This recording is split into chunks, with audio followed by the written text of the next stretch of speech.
Hola y bienvenidos a Gritones Podcast. Aquí creemos que cada persona tiene una historia increíble esperando ser contada. Una que puede inspirar, motivar y cambiar perspectivas. No importa de dónde vengas o lo que hayas vivido, lo que te hace único tiene un valor inmenso. Prepárate para descubrir el poder del grit, ese empuje que nos hace seguir adelante incluso cuando el camino se pone duro. Y para escuchar historias reales que nos recuerdan que todos tenemos algo especial que aportar.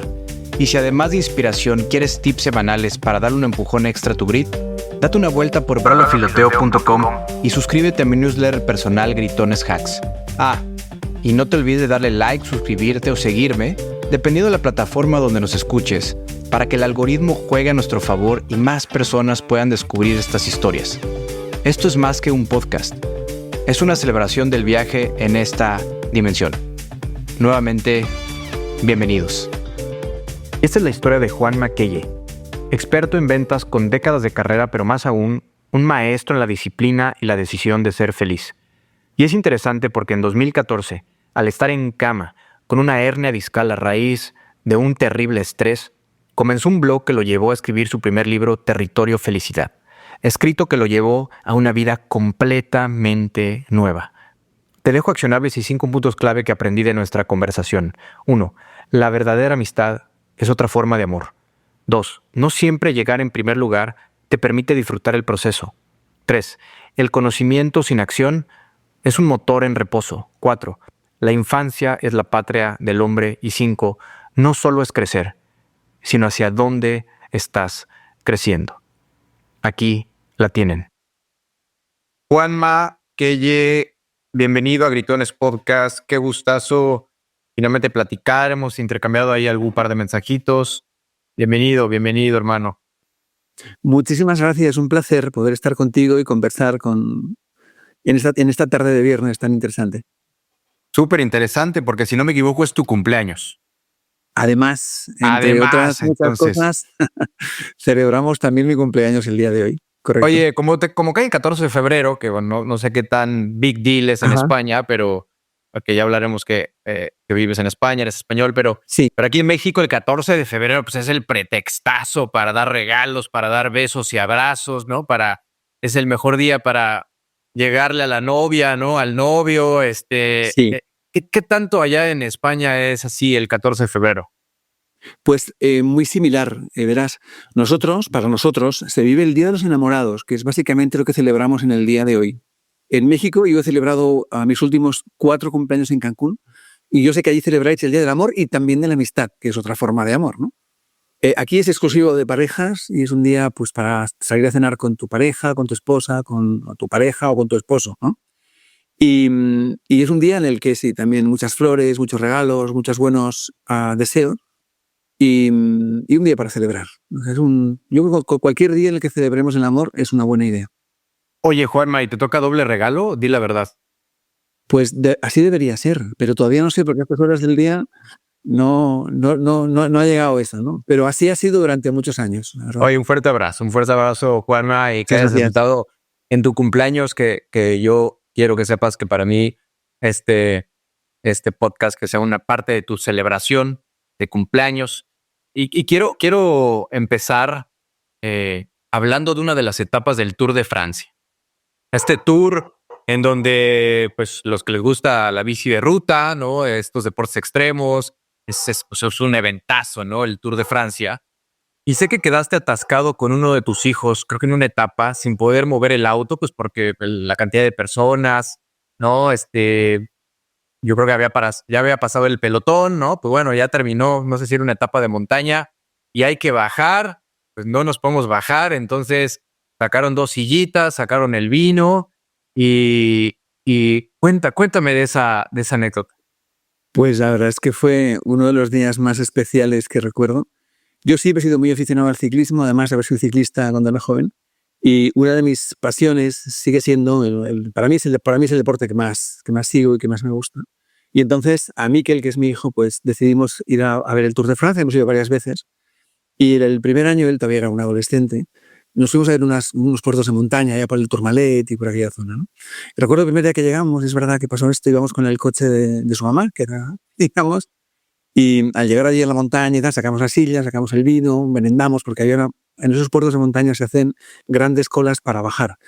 Subimos, no sé, 10, 15.000 personas y luego cada uno suben escalonadamente. De hecho, hay gente que vaya a pasar el día a estos puertos, pero la bajada es para todos a la vez. Así que yo, que tenía algo de experiencia en esto, decidí que, ¿sabes?, que bajen los demás y tú y yo nos quedamos aquí a merendar en lo alto de la montaña un día de julio espectacular y viajamos en la noche más tranquilos de acá al hotel que tenemos en Lourdes y tal, ¿no? El caso es que a Miki le dio por poner música en el auto y estuvimos escuchando música y tal y cual, y cuando quisimos arrancar, no arrancaba, se había vaciado la batería y no había manera de arrancar el auto. Así que nada, tuvimos la feliz idea de decirle a un montón de policías españoles y franceses que había allí que nos empujaran el auto y así caminamos 150 metros hasta una bajada, empujados por toda la policía francesa y española que había en el alto de la montaña. Un momento bien divertido, muy divertido, sí. Oye, estos eventos tan importantes, el Tour de Francia, aparte de esta forma de complementar muy, muy bien el ver a estos ciclistas y luego tu hijo y luego los policías y todo, pero me parece que es un cúmulo de emociones muy especial. O sea, yo imagínate ver el Tour de Francia desde un sillón, porque a mí me apasiona también el deporte y particularmente el ciclismo me gusta mucho. Hice triatlón más de 10 años de manera importante, representando incluso a mi país en algunas oportunidades, Juanma. Y yo veo estos superhombres, yo veo estos cuates que suben y bajan y tienen el corazón agrandado. ¿Y tú qué sientes, independientemente de la experiencia con Mikel ese día, pero qué pasa por tu cabeza cuando estás en una etapa en el Tour de Francia? Pues verás, yo empatizo muy rápido con un corredor porque he sido ciclista durante muchos años y es verdad que todo el mundo que ve un deporte como este, pues rápidamente es consciente del esfuerzo que representa hacer lo que estos tipos hacen, ¿verdad? Pero los que hemos subido encima de una bicicleta tenemos como otra medida, ¿no? Cualquiera que va al gimnasio y se suba a una bicicleta estática e intente mantener la velocidad de 25 kilómetros hora durante una hora para que vea el nivel de esfuerzo, después, cuando esté descansando, que piense que estos señores van a una media de 44 durante al menos 5 horas. Hay días con desniveles de 6 y 7.000 metros. Este es el nivel de esfuerzo real. ¿Cuántos días seguidos? 21 días seguidos con 2 días de descanso. Es un esfuerzo impresionante. Es un nivel de exigencia, imagínate. Aparte de esto, pues la tremenda tensión que se vive en un pelotón, los que hemos ido en pelotón sabemos lo que es, y la cantidad de rotondas que hay en Francia, también en España, hacen que además de ser extremadamente duro, sea también muy peligroso, porque se viaja a velocidades de al final de etapa puede estar rozando los 50 kilómetros hora, entre un pelotón de 200 personas en carreteras estrechas, en ciudades donde hay rotondas, donde hay isletas. Es un deporte pues muy peligroso, que se vive con muchísima tensión, además de la dureza que tiene pues los trazados, los kilometrajes y sobre todo, que es lo más importante, la velocidad media que exige hacer el ciclismo profesional, ¿no? Porque sí, y de hecho a lo mejor tú sabes que hay ocasiones en donde se les crece tanto el corazón que tienen que literalmente levantarse la madrugada a treparse una bicicleta para subir la pulsación, porque si no casi se quedan ahí en la plancha. Sí, es fácil ver ciclistas con 35 pulsaciones, 37 por minuto en reposo, es algo bastante frecuente. Y de hecho los que hemos montado en bicicleta pues tendemos a tener pulsaciones bastante bajas, yo por ejemplo por debajo de 60. ¿Eso cómo te ha servido en tu vida habitual, en el día a día? Yo he disfrutado 2 cosas en el ciclismo viendo en perspectiva, ¿no? 3. Uno, la sensación de libertad y los paisajes, que son maravillosos, y ir en bici es algo, pues a mí me parece que es maravilloso.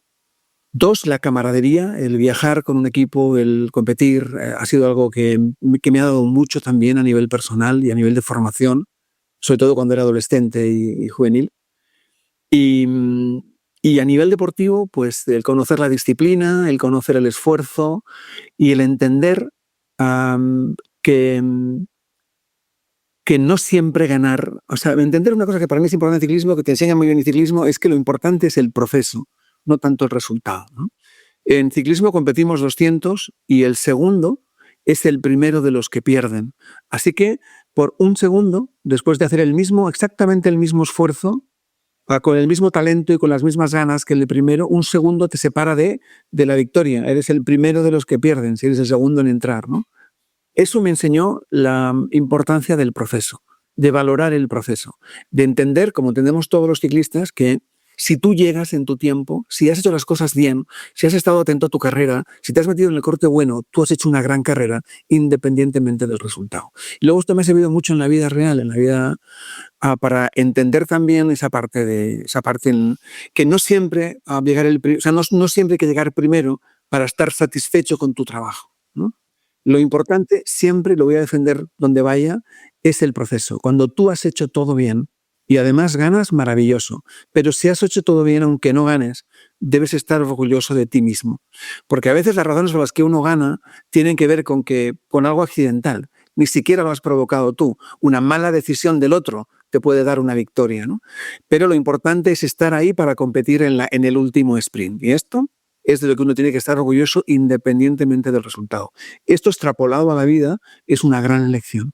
100%. Me encanta esos insights que tienes o takeaways del ciclismo en tu vida cotidiana.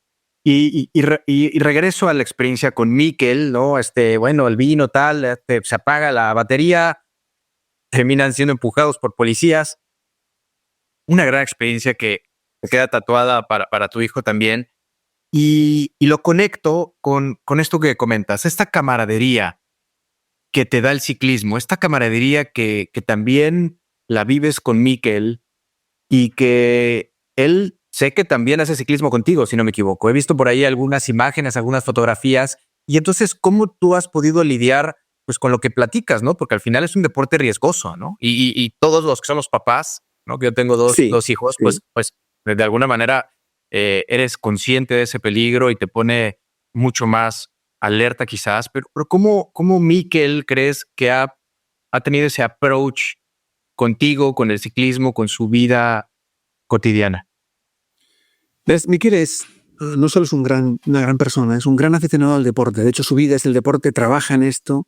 Eres licenciado en INEF, en Educación Física y Deporte, y ama todos los deportes. Y desde que era bien joven, un poco también, supongo que influenciado un poco por su padre también,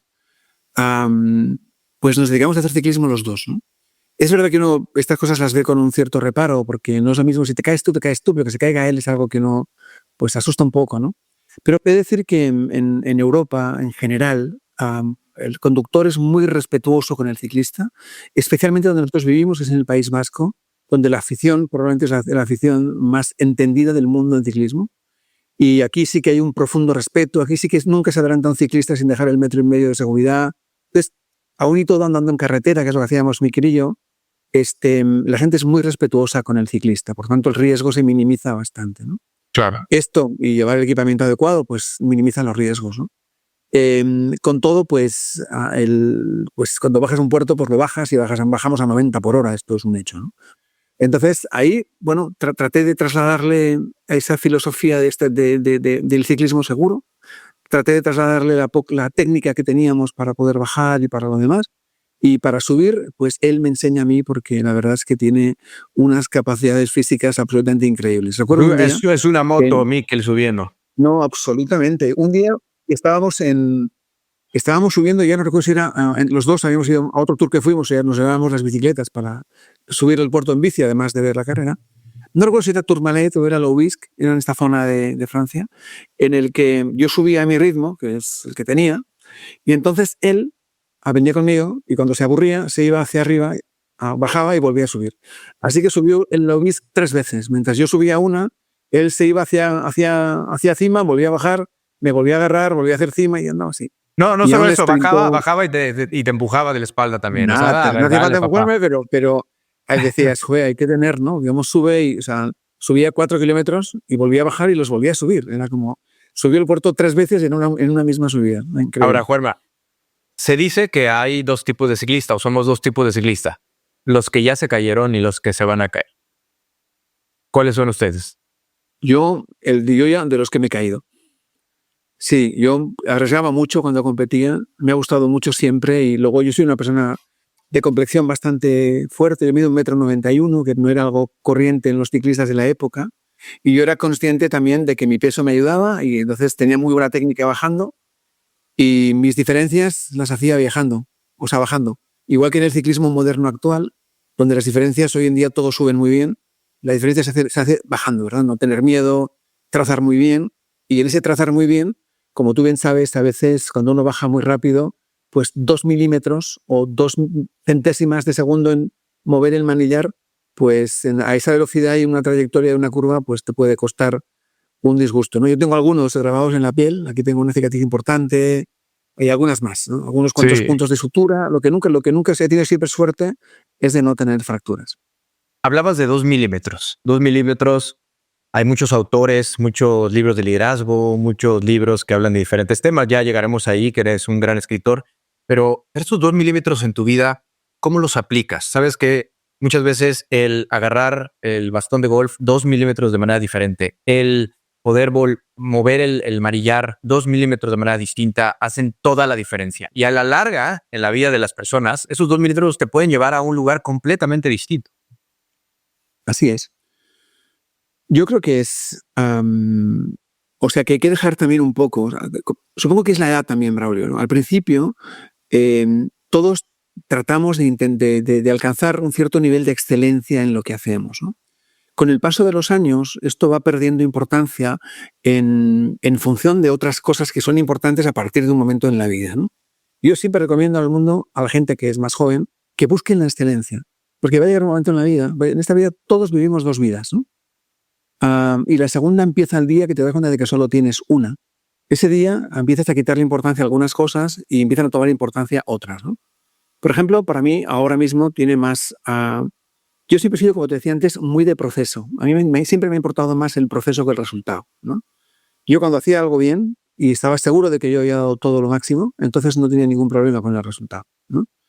Y esto luego lo he aplicado a toda mi vida. Es verdad que sí me ha gustado mucho lo de la excelencia y buscar siempre ser lo mejor y tratar de ser mejor que los demás y competir al máximo nivel, pero también he aprendido con el paso de los años a dejar pasar a otros.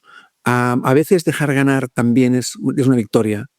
A veces saber que podría ser de otra manera, pero por razones personales, dedicar tiempo a lo mejor a otra cosa, pues que no te permita, o sea, que te aleje de la excelencia, tampoco es una mala idea. Yo creo, verás que, por ejemplo, por hablar en términos de conocimiento, ¿no? Hay 2 tipos de conocimiento. El conocimiento vertical, que es el que sabe todo de algo, ¿sí? Da igual qué materia, hay gente que lo sabe absolutamente todo, son expertos de un nivel increíble en alguna cosa. Y yo, sin embargo, a mis hijos les recomiendo siempre que en lugar de hacer esto, busquen conocer el mayor número posible de cosas, a lo mejor en menor profundidad, pero con mayor anchura. Yo creo que el conocimiento no te hace la vida más larga, pero sí más ancha. Te permite hablar de más cosas, ¿no? Yo a mis hijos siempre les he recomendado sacar un 7,5. No me interesan los 10, porque la diferencia entre un 7,5 y un 10 no es un 25% más de esfuerzo, es un 100% más. Y yo prefiero que dediquen ese tiempo a aprender otras disciplinas, otras cosas, a que sepan de arte, a que sepan de música, a que sepan de arquitectura, a que sepan de la vida. Y convertirles así en gente más agradable, capaz de estar en cualquier foro con cualquier persona y poder desarrollar una conversación en diferentes niveles, ¿no? No me interesa la gente que son expertos en nada, me parece gente profundamente aburrida, alguien que sabe todo de una sola cosa.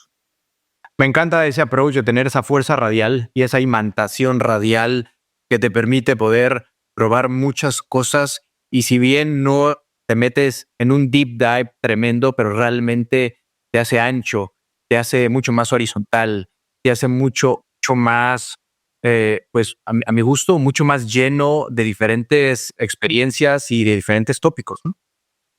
Totalmente. Además, claro que luego al final en tu carrera vas a ser un gran conocedor de algo en concreto, no tanto porque lo busques, sino porque el tiempo te va a llevar a esto, ¿no? La experiencia, el nivel de horas invertidas, 10.000 horas dedicadas a algo, te convierte en un experto en esa materia.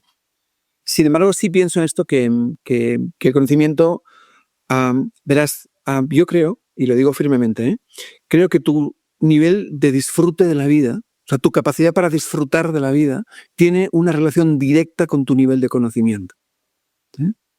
Tú eres capaz de disfrutar cosas en función del conocimiento que tienes sobre ellas. Por ejemplo, Es frecuente encontrar gente pues de otra edad, de otra generación, que solo tuvieron que trabajar y no pudieron hacer otras cosas, no se pudieron cultivar porque era otra cultura y otra manera de ver la vida, que hoy tienen 70 años, un montón de dinero y no saben cómo gastárselo porque no tienen la cultura para poderlo hacer. ¿Sí? Hay gente que no viaja porque no conoce un idioma. Hay gente que no viaja porque le asusta ir a lugares desconocidos. ¿Sí? Pienso que tu capacidad para disfrutar la vida plenamente tiene que ver con tu nivel de conocimiento. Así sea tu nivel de conocimiento, así será tu nivel de disfrute.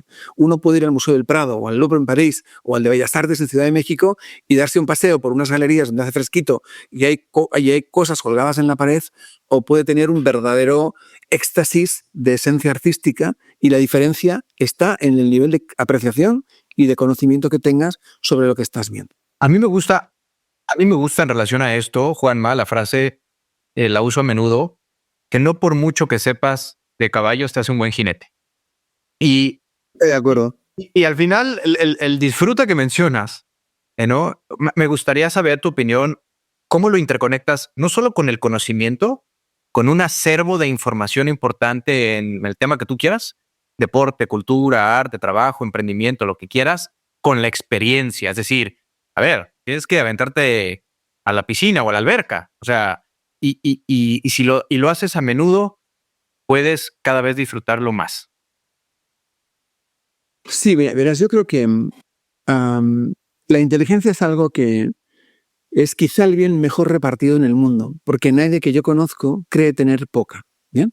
Dicho esto, que esto es algo que bueno, uno puede ir desarrollando determinado tipo de inteligencia, pero normalmente o habitualmente la personalidad de alguien se compone básicamente de dos cosas, ¿no? De lo que la naturaleza te da y de lo que tú desarrollas después con eso, el conocimiento que adquieres, ¿no? Conocimientos o características innatas y características adquiridas a posteriori, ¿no? Claro que lo que delimita, lo importante es lo que nace contigo, porque eso es lo que va a determinar tu nivel de desarrollo. Hay siempre como la duda de, ¿el vendedor nace o se hace? Las dos, pero lo que determina el nivel al que va a alcanzar lo da lo que nace con él, no lo que aprenda. ¿Sí? Si yo tengo una capacidad limitada, mi mayor capacidad de desarrollo está en el límite de mi capacidad cognitiva que viene de serie conmigo. Esto es un hecho, esto es indiscutible, ¿no? Entendiendo esto, hay una parte que es importante, y es que esa parte no la eliges tú. Hay gente que es profundamente inteligente porque le viene de serie y no ha trabajado nada con esto. Yo valoro mucho a las personas que desarrollan el máximo nivel del potencial que poseen. Y eso puede ser, en mi caso, puede ser 7, en el tuyo 9. Y los dos, yo en mi 7 y tú en tu 9, hemos desarrollado el 100%. Así que no es comparable. No podemos comparar a la gente por la inteligencia que posee, porque esto no es mérito suyo. Sí podemos admirarla por el nivel de desarrollo que tienen con lo que les llega, con lo que les llega de serie. Y a mí esto me parece que es un deber en la vida, y es desarrollar tu intelecto al máximo nivel posible. Algo que debemos hacer todos. ¿Cómo lo machas este intelecto, este tema racional, Juanma? ¿Cómo lo machas con la acción, con la experiencia, con hacerlo? Con hacerlo, sí. Bueno, yo creo que en la vida nada sucede hasta que actúas. Yo creo que el conocimiento es un motor parado. El que lo mueve es la actitud, ¿no? Así que si tú tienes conocimientos y no los utilizas, solo eres el más ilustre de los ignorantes, porque no te sirve de nada todo lo que sabes, ¿no? Por aquí la clave está en la acción. Nada en esta vida sucede hasta que actúas, hasta que tú das un paso adelante. Y esto es algo que uno tiene que saber. Una de las cosas que yo más me he encontrado en mi carrera profesional, especialmente cuando era directivo, es esto que llamábamos la parálisis por el análisis, ¿no? Esta gente que está con un tremendo nivel de conocimiento dándole 1000 vueltas a la misma cosa porque tienen tremendo pavor a hacer algo, ¿no? Yo les diría que, independientemente de que me puedan contradecir aquellos que saben más de física cuántica, pero te diría que en la vida no hay más que una realidad. Y la realidad no está esperando, o sea, esto no es como un concurso donde hay 3 puertas y tienes que decidir con cuál de las 3 en cuál de las 3 abres, ¿no? En la vida la realidad se abre cuando tú abres la puerta, ni un minuto antes. La vida es una rotonda en la que hay múltiples salidas y la salida buena es la que tú tomas. Y si no es esa, lo que no es la esperada, pues desde que yo tengo uso de razón, mientras exista la marcha atrás, existe la posibilidad de volver atrás y tomarte otra salida, ¿no? Lo importante es que hagas cosas, es que tomes decisiones, ¿no? Estar esperando a ver cuál es la mejor de la decisión, lo que sucede normalmente es que lo que pasa es la vida y no hacemos nada, ¿no? Entonces yo invito a la gente a que tome decisiones, a que dé saltos, a que avance en la dirección que en ese momento más le lata, que decís vosotros, cree que tiene más sentido, y que si no es este el camino, no sucede absolutamente nada. Uno da marcha atrás y toma la siguiente salida. Esto es lo que los seres humanos llamamos experiencia. Porque, verás, yo creo que en esta vida nadie sabe cuál es el camino correcto, pero sí que algunos de nosotros sabemos qué camino no es. Y esto es porque ya hemos ido y sabemos que este no era el camino, ¿no?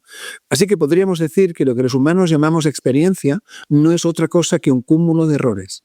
¿Qué otra cosa sino? Ahora, Juanma, en tu caso, en tu experiencia de vida, en tu historia personal, tú has decidido abrir la puerta. Vamos a ese punto que, si se generan las condiciones, me encantaría saber ese punto de quiebre en tu caso, que empezaste a escribir, que dejaste atrás la vida corporativa, la alta dirección, pero tú decidiste abrir la puerta o se abrió la puerta debajo del piso. Y esas puertas como videojuego, en donde se abre y tú no lo esperas y mocos, cabrón. Vas para abajo Mario Bros, y puta. Totalmente Mario Bros y te estampas en el suelo y desde ahí no hay opción. O sea, hay que levantarse, ¿no? Estaría mucho más cómodo y más chingón que tú voluntariamente abrieras la puerta, como lo que estabas mencionando. En tu caso, ¿cuál fue la situación? Como en el 99% de la gente honesta, la segunda. Luego hay gente que te contará la historia de otra manera. Que la abrió, ¿no? Pero, y que tenga la llave. Sí, y todo. Sí, no, hay gente que, bueno, que lo ve venir. Yo a los 40 tuve una crisis importante. A los 40 falleció mi papá, que era mi superhéroe favorito, y era algo que todo el mundo sabe que la muerte es el final de la vida. La muerte es mucho más universal que la vida, porque todo el mundo muere, pero no todo el mundo vive. Con todo y con esto y sabiendo estas cosas, un día llega esta señora de la Guadaña y se lleva a alguien de tu casa, ¿no? Porque tú una muerte a los 40 la conoces porque la has vivido en el entorno. Hay familiares, hay gente conocida, uno sabe que esto pasa, ¿verdad? Pero nunca había llegado a tu casa. Ese día entra y se lleva a tu superhéroe y ahora no entiendes nada en la vida. Entonces, ¿qué ha pasado, no? Además de todo el proceso del duelo y la negación y todo este proceso que nos echamos encima 14 veces, yo me pasé 7 meses enfadado con la vida, porque no era justo lo que había pasado. Lo típico, es demasiado joven, pues ya sabes, las típicas cosas que decimos, porque no podemos aceptar. ¿Y murió repentinamente? ¿No? ¿Murió repentinamente? Para mí eso fue un punto de inflexión. Yo en esa etapa de la vida me di cuenta de que esta vida tenía final. Me di cuenta por las malas de que esto se acababa. ¿Pero fue una enfermedad así de golpe? Sí, un ictus y en 11 días se fue, ¿no? De salud plena en 11 días se fue. Entonces, a mí me impactó muchísimo, porque además vivía fuera de casa. Yo vivía en Madrid, me quedaba más lejos. O sea, fue algo que entre las cosas que te debes, que debes, porque te hubiera gustado estar más tiempo con él, pero no puedes. Pues estas cosas que al final llega un momento en el que logré superar aquello, pero me dejó una reflexión profunda, y era que si algo es verdad es que la vida tiene fecha de caducidad. Y mi reflexión entonces fue, estoy en el Ecuador de la vida, tenía 42 años, con suerte viviré, ojalá muchos, pero estás ahí rondando el Ecuador. Mi pregunta era si yo quería vivir la otra mitad de la vida como viví la primera. Esta es la pregunta que me hizo reflexionar. Y en esa reflexión estaba cuando una baja por estrés, pues la vida, puede decir que la vida me regaló una baja por estrés. Estando en esta reflexión personal en la que todavía no había decidido nada, porque no es fácil tomar estas decisiones, ¿no? La vida me dio el empujón que necesitaba. Una baja por estrés, me tuvo 10 semanas sin poder caminar, y fue aquí donde decidí que era el momento de no reincorporarme a mi antigua vida y crear la vida que venía desarrollando en mi cabeza un par de años atrás y que no había tenido el valor de dar el portazo y emprender. Así que yo siempre defenderé que la vida me regaló una hernia discal que me causó esta afección y que no pude pues gestionar de una forma correcta, y a partir de esas 10 semanas, ahí sí tuve el tiempo, ahí sí me di el espacio y ahí sí creí más en mí de lo que pensaba. A veces uno tiene que parar para darse cuenta y recalcular la ruta, ¿no? Como no somos capaces de parar en el día a día, porque te acostumbras a una forma de vida, a un ingreso, a una tal, entonces cuando la vida de repente te para y te detiene y te para de golpe, te das cuenta de que puedes vivir con muchas menos cosas, que hay vida más allá del corporativo, que uno puede apostar por su talento, hacer otras cosas. Y fue ahí donde, con el apoyo de mi familia, obviamente, decidí que había llegado el momento de hacer algo distinto en mi vida, darme la oportunidad, regalarme la oportunidad de hacer aquello que soñaba hacer. Me di permiso, esa es la verdad, me di permiso para ser yo, para hacer lo que quería. Y hoy, 11 años después de aquella decisión, pues te diré que bendito el día en el que decidí hacer esto. Hoy he escuchado, Juanma, que muchas veces la enfermedad es la cura. Y bueno, me gustaría regresar, claro, próximamente en el podcast a este momento cumbre, ¿no? del regalazo de la hernia discal en tu vida, porque a partir de ahí sé que empieza una gran aventura, una gran aventura literaria. Eres speaker, eres mentor, coach, en fin, ya me platicarás. Pero déjame regresarme un poco a tu génesis. ¿Dónde naciste? ¿De dónde eres? ¿Cuáles son los principales recuerdos de tu infancia? Pues verás, yo soy de un pueblo pequeñito de Guipúzcoa, cercano a San Sebastián, que se llama Oñati y que amo profundamente por muchísimas razones. Dime una razón. Pues yo creo que la infancia es la patria de un hombre. Y yo todo lo que tengo, todo lo que soy, se lo debo a este lugar, se lo debo a estos paisajes, a estos olores y a la gente que lo habita. Y de esta gente, la más importante, sin ninguna duda, mi familia. Yo he tenido una infancia absolutamente maravillosa, rodeado de lugares increíbles, de olores, de un sitio de muchísima paz. Y tal es así que jamás me moví de aquí.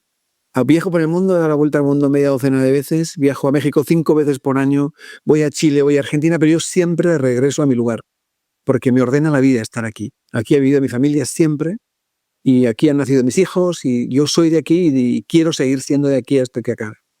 O sea, amo este lugar por encima de todas las cosas, ¿no?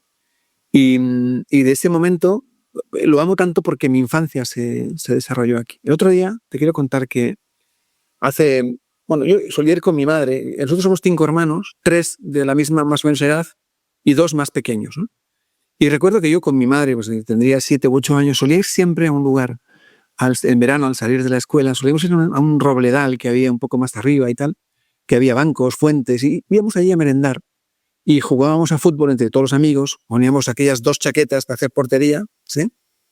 Y mi madre con otras señoras pues hacían calceta o hablaban, lo que fuera. Recuerdo aquellas tardes de 5 de la tarde hasta las 9 que nos teníamos que volver a casa para cenar y bañarnos y tal. Y eran como ese momento del olor a la hierba, que hay en verano, hierba seca, leno, cortado, a las risas. Había una fuente por allí que nos curaba la sed y también las heridas que nos hacíamos al caernos por aquel jardín. Y durante muchos años dejé de ir a este lugar porque, dejó de ser un espacio que ocupara tiempo en mi vida, y caminaba por ahí muchos fines de semana cuando venía de trabajar en Madrid o Barcelona, pero pasaba siempre cerca sin entrar al Robledal. Hace un tiempo, ahora un par de años o 3, un día se me ocurrió cruzar la acera y subir para volver a ver aquel sitio de nuevo.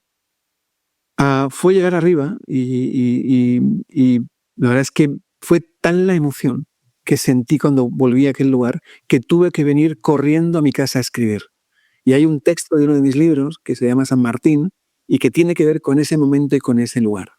Miles de recuerdos que me agolpaban en aquel momento de mi madre, de sus palabras, de los olores, de la familia, de los sentimientos de los 9, 10, 12 años, de haber descubierto allí, de haber paseado allí con mi novia en aquella época.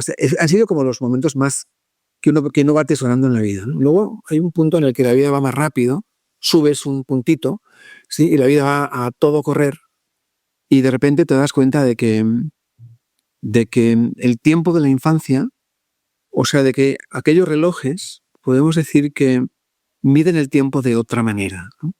Yo creo que la diferencia entre el tiempo de la infancia, donde todo es un ejercicio de descubrimiento continuo, y el tiempo de después, en la madurez, cambia absolutamente por eso, ¿no? Porque cuando eres un niño, el tiempo va a otro ritmo, y cuando te conviertes en un adulto, pues te caen, no voy a decir que los años, ¿no? hoy me ha caído uno, pero te caen las décadas y no te das cuenta, ¿no? La diferencia entre un tiempo y otro está en vivir los detalles. Aquellos detalles que de niño hacían la vida interesante y un ejercicio de descubrimiento continuo, y que hoy la inmediatez de la misma vida te obliga a pasar por alto. Yo estoy enamorado de aquella parte de mi vida, de aquel momento, de aquella vida con una plenitud absoluta, donde los días duraban más horas que los de ahora y donde cuando uno tenía que hacer un viaje parecía que el día nunca llegaba. Hacías la excursión del colegio y nunca llegaba el día. Faltaban 2 días para los Reyes y era como 2 años. O sea, todo tardaba mucho, ¿no? Y ahora, pues es igual. Te sientes con quien te sientes y hables de lo que hables. De todo han pasado 20 años. ¿No sabes cómo has hecho emocionar? Me hiciste recordar ahí una escena de Ratatouille, de la película de este Evo, ¿no? Este crítico de gastronomía, ¿no? Que al final, hacia la película, que prueba el Ratatouille y que lo conecta, ¿no? A su infancia temprana y que lo lleva me parece, a quién realmente somos, ¿no? Creo que nos olvidamos de observar a ese niño que hemos olvidado en el tiempo y que vivimos en este pinche rush, ¿no? En esta prisa interna, esta falta de presencia. Somos lo que guardamos, somos los recuerdos, somos lo que hemos aprendido, somos trocitos de mucha gente con la que hemos convivido, eso es lo que somos. Yo creo, y por eso te lo decía antes, que la infancia es la patria de una persona. Eso es lo que soy. Mi única patria. Viendo a mis hijos chiquititos, Juanma, que uno tiene 5, yo creo casi 3, son unos maestros de la presencia. Son unos maestros Totalmente. de estar los niños, ahí, claro. Claro. Y de estar presentes. Y te escuché decir en una entrevista que el collar de perlas no lo hace la perla en sí, lo hace el hilo, lo hace lo simple, lo hace lo esencial, lo trivial, lo que perdemos de vista y perdemos esa capacidad de asombro, que los niños son unos grandes maestros. Sí, la frase es que no hay que perder, que no te dejes impresionar por las apariencias y pongas en valor lo esencial. No son las perlas las que hacen el collar, es el hilo. Y esto es algo que a veces perdemos un poco la perspectiva en esto, ¿no? Porque también el mundo está montado un poco para eso, está montado para las distracciones, ¿no? Entonces, los que hemos tenido la suerte de tener esta infancia y los que hoy reivindicamos ese momento de paz, reivindicamos la calma, la paz mental, el volver de nuevo a lo esencial en la vida, creo que retomas de nuevo el ritmo. Antes te decía que en aquel San Martín descubrí que aquella era mi única patria, que allí habitaba mi infancia.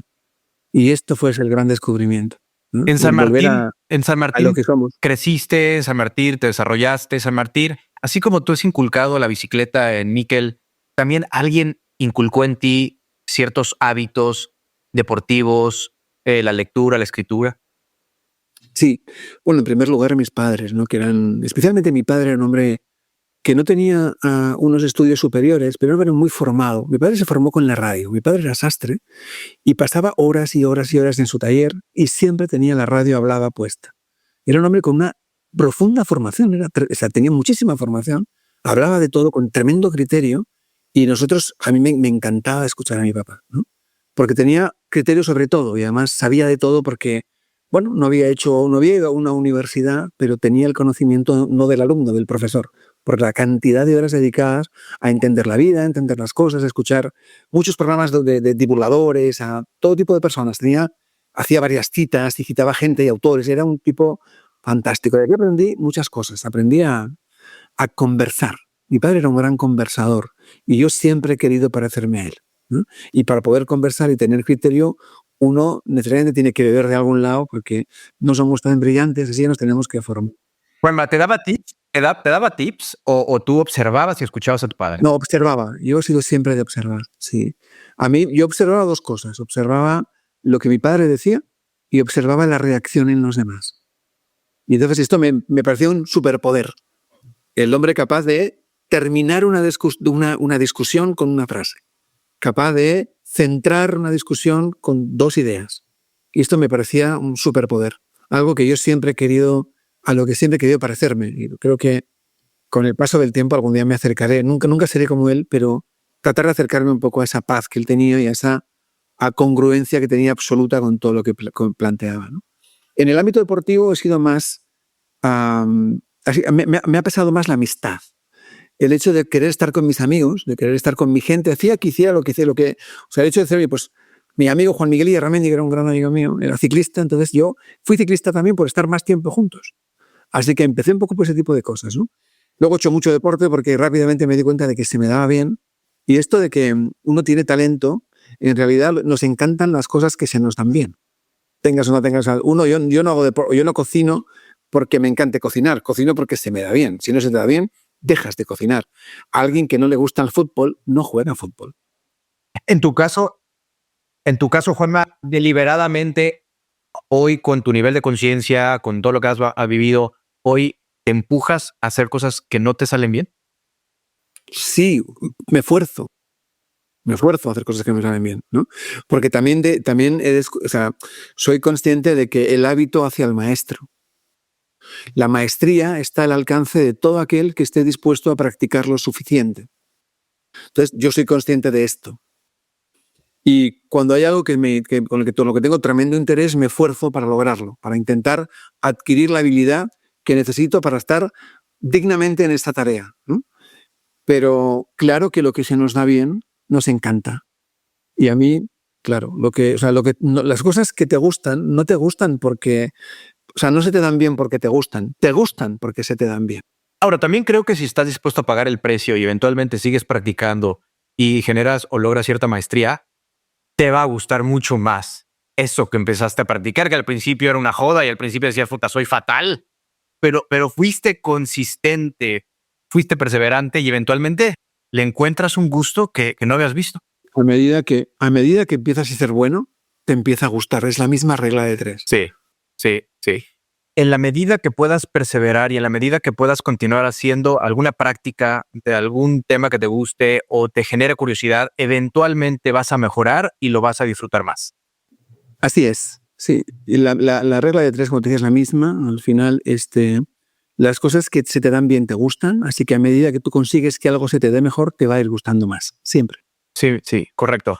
Ahora, ¿cómo te decantaste para saber a qué estudiar, qué dedicarte? O sea, yo sigo pensando que a los 20 años de edad aproximadamente, ¿qué diablos vas a saber? ¿Qué quieres hacer el resto de tu vida? La verdad es que es bien difícil. Si mucha gente a los 40, 50, 60 años todavía no encuentra su propósito de vida, pues a los 20, 18, hay una complejidad superior y como que nos empuja la sociedad a escoger qué queremos hacer o a qué nos queremos dedicar. ¿Cómo fue ese proceso en tu caso?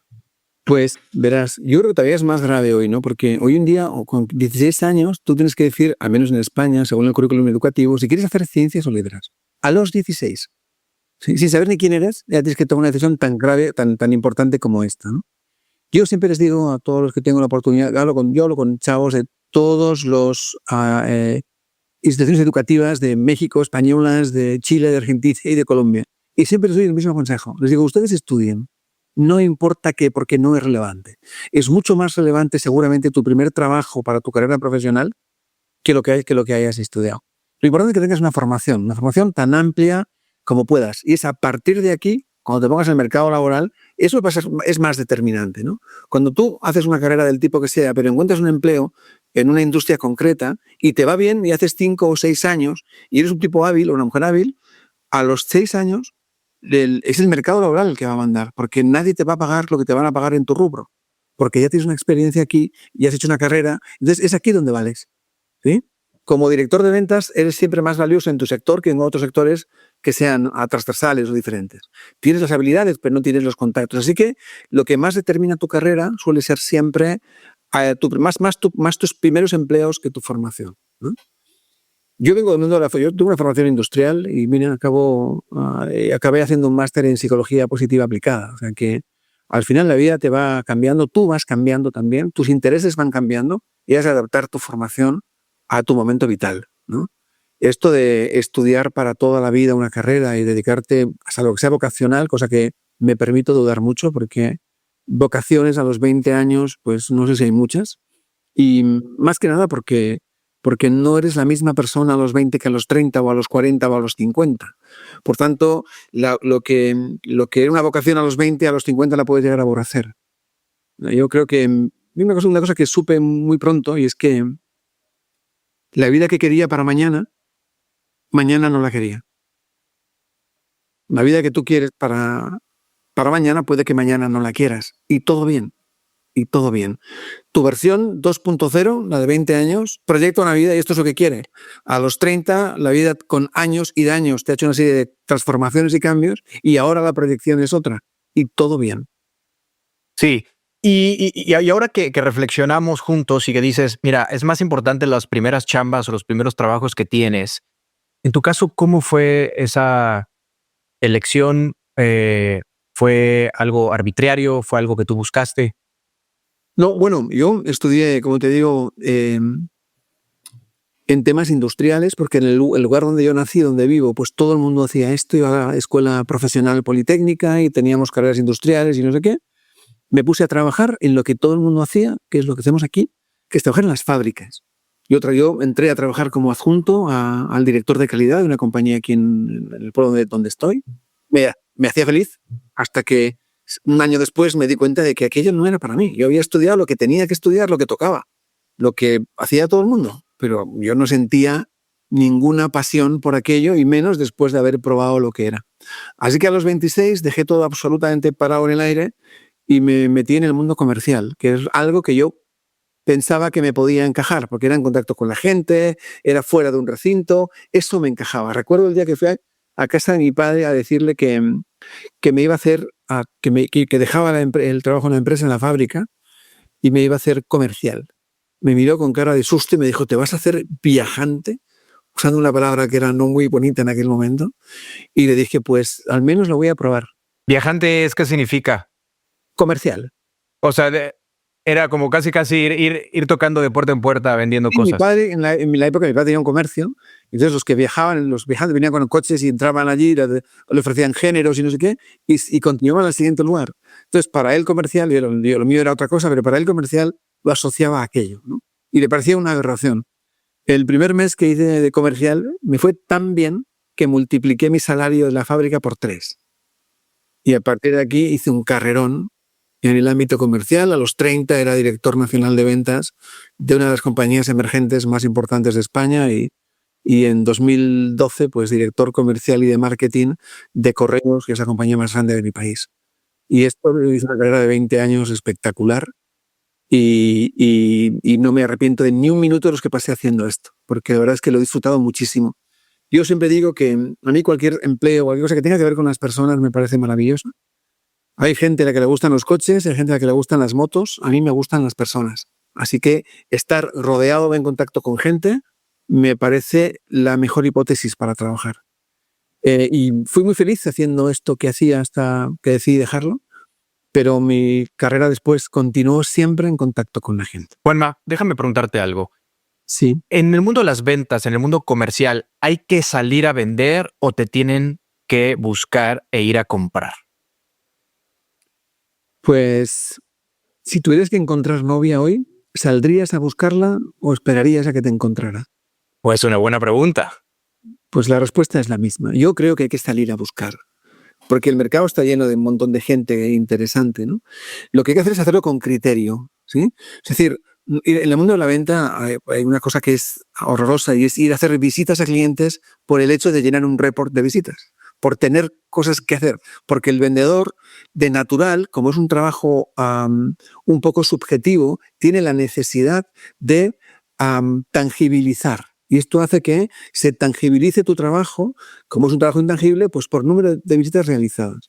Eso hace que forcemos a veces a máquina y vayamos a lugares a los que no tenemos que ir, que solo nos aportan frustración a nosotros y pérdida de tiempo para un cliente, ¿no?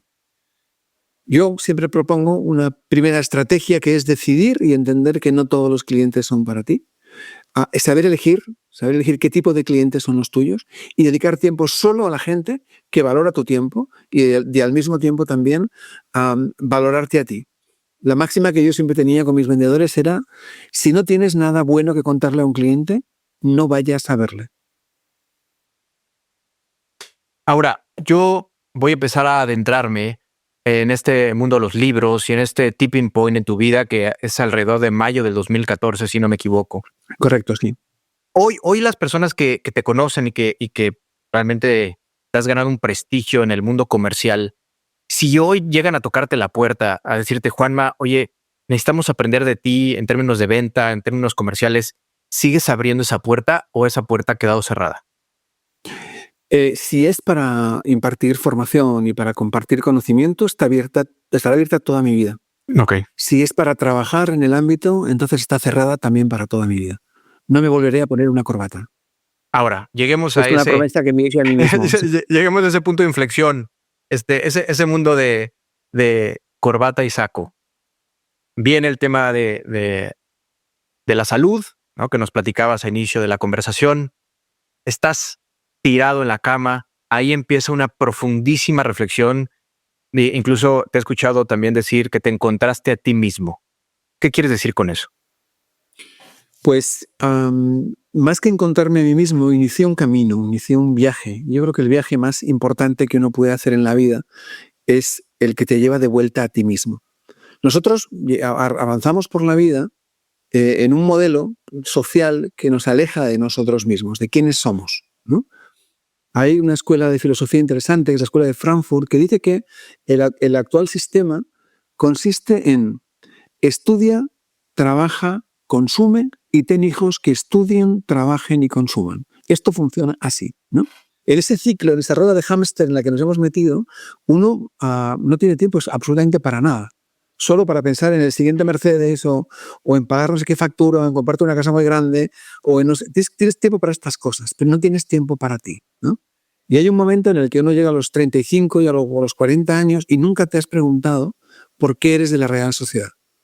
El equipo, por cierto, de Carlos Vela, cancunense de pro. ¿No? Sí. O por qué mi ideología en política es de un determinado estilo y no de otro. O por qué soy como soy. O por qué siento como siento. Y nunca me pregunté esto. Esto lo das por sentado, ¿no? En aquellos días de reflexión, en aquel mayo de 2014, hice este viaje. Este viaje que se llama un viaje a territorio felicidad. Un viaje a entender qué es lo que a mí, Juanma, me hacía feliz. Ahí descubrí un par de cosas. Una, que hay una parte de la felicidad que es común a todos, que tiene que ver con la salud, con tener lo básico, con la familia, con el amor. Pero hay otra parte de la felicidad, la otra mitad del mapa, solo te hace feliz a ti. Hay cosas que a mí me hacen feliz y a ti te van a parecer excentricidades. Y al revés, ¿no? Así que identificar esta segunda parte es lo que hacía. Para poder identificar esta parte, el primer viaje es hacia adentro. Juan Ramón Jiménez decía, ve despacio, no tengas prisa, que a donde tienes que llegar es a ti mismo. ¿Sí? Así que intenté entender por qué sentía, por qué me gustaba más una cosa que otra. Hice este viaje de autoconocimiento que recomiendo absoluta y encarecidamente a todo el mundo. Y fue a partir de aquí donde empecé a sentar las bases de lo que quería ser de mayor. ¿Sí? Hay un punto de inflexión en mi vida. Hay un Juanma hasta los 46 y hay un Juanma de después de los 46. Claro que esto no cambia en 2 semanas. Uno empieza a conocerse y a autoevaluarse y de repente te das cuenta de que tienes un autoconcepto pues, que puedes trabajar, que tu autoestima está bien pero es mejorable y que la autoestima no es abrazar solo aquello que te gusta de ti, es también reconocer lo que no te gusta. ¿Sí? El día en el que eres capaz de abrazar lo que no te gusta de ti, ese día tu autoestima empieza a tomar otro nivel, otra proyección, ¿no? Así que lo que hice fue identificar quién era, lo que tenía de bueno y lo que no tenía tan bueno, trabajar en lo que me gustaría que fuera de otra manera, y esto es un proceso que me va a llevar años, y en lo que ya me parecía que estaba bien, porque nadie está equivocado a 45 años, amigo, nadie tiene que cambiar del todo, nadie está equivocado al 100%, pues creé un avatar de Juanma en el que cargué esta primera parte, que es lo que yo ya estaba satisfecho de cómo era. Y para la otra mitad me di un tiempo para ir trabajando algunas cosas, cambiando algunas ideas, y fui caminando por la vida con 2 Juanmas, el de siempre y el que tenía mi nueva versión. A partir de aquí, con el paso del tiempo, pensaba que en algún momento de mi vida tendría que anular una de las dos. Porque cuando tú, ante un evento de la vida, tenías la decisión, digamos, la natural, que es la del Juanma de siempre, que reaccionaba de una forma, y luego la del nuevo Juanma, que me obligaba a pensar cómo debería reaccionar esta nueva versión de mí. Y luego tomaba la decisión que me parecía o más cómoda o más sensata. Con el paso del tiempo me di cuenta de que los 2 Juanmas acababan pensando igual, se integraban. No hay que eliminar una de las 2 versiones. Hay un día en el que los dos Juanmas se abrazan y se convierten en un Juanma nuevo, que es el que camina hoy por la vida con su forma de entender la vida, con mi filosofía y con con todo lo que tenía de cuando era y con todo lo que he tenido que cargar en esta nueva versión para disfrutar la vida de una forma más plena. Básicamente el objetivo de este cambio es vivir con plenitud. Ahora, ¿consideras que la rueda del hámster que dices estudia, trabaja, consume, familia, hijos, otra vez estudian, trabajan, consumen, esta rueda del hámster es la que te hace abandonar la felicidad? Totalmente. La felicidad tiene algunos enemigos interesantes, pero hay la envidia, la culpa, la prisa, esta forma de vivir. Si te paras un minuto, te vas a dar cuenta de que el sistema de vida actual exige no vivir. Piénsalo. Te traen inmerso en una dinámica a tope. O sea, mi abuelo no tenía lavadora, ni lavavajillas, ni tenía aire acondicionado, ni tenía un auto que iba a 200 por la carretera, pero es evidente que era mucho más feliz que yo. Evidente. El progreso no trae siempre felicidad. No, si tú no creces de una forma determinada. En esta vida lo importante no es crecer, es hacia dónde creces. Porque un árbol, y esto en Cancún se ve muy bien, también puede crecer en horizontal. Crece, pero no levanta. Y a muchas vidas les pasa esto, que se tratan de rodear de un montón de cosas que creen necesarias y no es a veces necesario para ser feliz. Hace ya algunos años escribí un texto que decía que para ser feliz no hace falta una casa más grande, hace falta un hogar. Y los hogares no se miden en metros cuadrados, se miden en la capacidad de dar y de recibir amor que hay en cada metro. A la hora de la verdad no cuenta cuántos relojes tienes, cuenta de cuánto tiempo dispones y tampoco va a contar cuánto oro reúnas, sino cuánto hayas brillado sin él. 100%. Nadie te va a recordar, nadie nos va a recordar por nuestros títulos, por nuestros logros, por nuestros carros y por nuestra cuenta bancaria. La gente te va a recordar por cómo la hiciste sentir cuando interactuó contigo. Eso que yo llamo firma emocional y que es algo que todos tenemos y que todos dejamos en los demás. Está poca madre. Me encanta escuchar eso, Juanma. De verdad que sí. Ahora, escuchándote, sé que escribes muy bien. También espero que me dé tiempo de llegar ahí a esas servilletas con tu puño y letra que he visto ahí en Instagram, que me parece interesante. Si no repetiremos y llevemos uno para ahí. Pero fíjate que este tema de la rueda del hámster te lleva a escribir un blog. Ese blog que tú empiezas a escribir, ¿lo haces cuando sales de la hernia discal? ¿En qué momento dices, me voy a sentar a escribir? Durante la hernia discal empieza a escribir a mí la hernia discal, o sea, esto fue un proceso de estrés y ansiedad que derivó en una hernia discal ocasionada por causas emocionales. Ese es un poco el diagnóstico. 5 semanas sin poder moverme de un sofá, de ir a la cama, tenía que ir al baño casi a gatas porque no podía recorrer 15 metros caminando. Era una locura, pero así estuve, ¿no? En ese momento de repente me encontré, la vida me quitó todo el glamour del alto directivo y a cambio me regaló algo que nunca agradeceré suficiente. Me regaló tiempo para pensar. Y cuando a alguien como yo le regalas tiempo para pensar, puede reinventar su vida y si me hubiera dado tiempo hubiera reinventado la del Trump.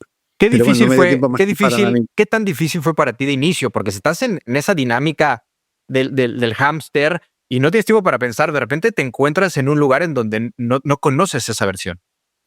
No conozco ni mi casa, porque yo vivía en Madrid, mi familia estaba en Oñati. O sea, fue reencontrarme con mi familia, con mi hogar, con mis hijos, descubrir a mis hijos. Entonces fue un proceso para mí emocionalmente muy, muy, muy transformador.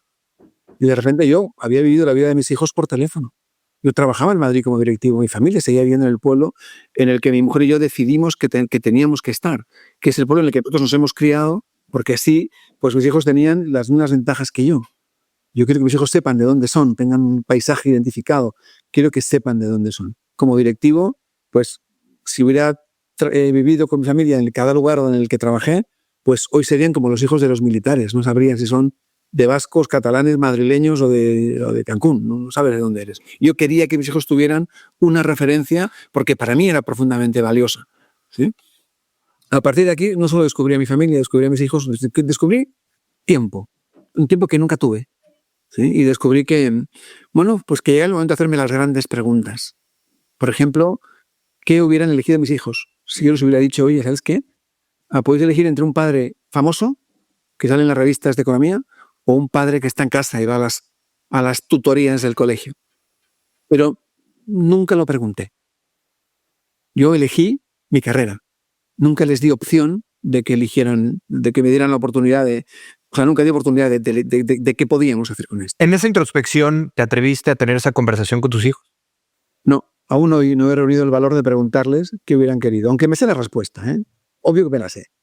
Pero, hay que ser honesto, y desde la honestidad, es decir, que la mayoría de nosotros somos gente egoísta, gente que pensamos falsamente que el esfuerzo que hacemos en términos económicos para poder vivir de una forma un poco mejor es lo que es mejor para tus hijos, pero nunca se lo has preguntado. Sencillamente tomamos esa decisión. ¿Recuerdas ese día, ese primer día que dijiste, voy a empezar a escribir un blog? No, recuerdo el haber pensado. Hay una cosa que a mí me marcó, ¿no? De repente yo era bastante, yo no me permitía sentir mucha emoción, era un directivo de alto nivel, era una cosa muy plana, siempre como muy centrado, muy de Excel mi vida, ¿no? Y de repente me daba cuenta que estaba viendo la televisión, porque tenía que pasar las horas como fuera, que no eran horas cortas, con dolor y no sé, y de repente notaba que me emocionaba de una forma que podía llegar a llorar. Pero viendo cualquier cosa, no necesariamente algo emotivo, ¿eh? Y al mismo tiempo podía reírme a carcajadas y era como todo, era como muy, era una montaña rusa emocional. Era súper polarizado, todas las emociones súper polarizadas. Totalmente. Entonces empecé a entender que estaba viviendo un momento demasiado importante como para guardarlo en mi cabeza y decidí que, ¿por qué no? Podía escribir sobre lo que estaba sintiendo y viviendo. Tenía el tiempo y el ordenador y no tenía muchas más actividades que podía hacer. Así que comencé a escribir La Rueda del Hámster. Comencé a escribir un blog que hablaba del ruido y de las vidas con alto nivel de ocupación. Qué interesante. Hablaba de este ruido que todos tenemos en la mente, ¿no? Esa falta de paz mental. Y comencé a escribir sobre esto y recuerdo que empecé a hacer artículos uno detrás de otro, bueno, te los tenía guardados. Era para mí, nunca tuve intención de publicar nada de esto, hasta que un día de junio, no lo sé, unos chicos de Alicante, que eran 2 chavales que habían puesto una página web, la querían lanzar, de motivación online, que era algo que estaba muy de moda en aquellos años, me escriben para decirme, oye, te seguimos en Twitter desde hace tiempo, nos gusta mucho tu estilo, ahorita nos encantaría que nos dieras un artículo pues para poder publicar en la inauguración de nuestra página web. Querían publicar 3, me pedían uno de los 3 a mí. Así que tenían todo, gente joven, emprendedora, buenos tipos, claro que sí. Entonces busqué en La Rueda del Hámster algo que yo pudiera adaptar a un formato de artículo, no sé, 900 palabras, y se lo envié. Ese artículo, yo ya me despreocupé de eso, ya había cumplido con la gente joven, porque me hacía muchas veces, me decían, no, es que no te podemos pagar. Y yo decía, pero qué cabeza, ¿no? Toma y calla ya. Tal. Bueno, el caso es que una semana después, ellos me escriben para darme las gracias, que ha sido un éxito el artículo, que pin, que pan. Yo, que casi lo había olvidado, entro en la página web a ver cómo había ido y me doy cuenta de que había 3 artículos, los 3 eran muy buenos, y el mío tenía 6.000 likes, no lo sé, me gustas, y los otros 2, 60. Y dije, yo vengo al mundo del marketing, esto no se me escapa. Entonces, claro, ahí hay una señal, rápidamente. Ahí había algo. Dije, ¿sabes qué? Aquí pueden pasar 2 cosas. Una, el algoritmo amó mi artículo y por tanto me ha dado Le caíste bien. Y la otra es que, bueno, pues realmente la forma de comunicar, pues había algo distinto a lo que había en los otros. Hay mercado. Sí, o al menos había para hacer un test.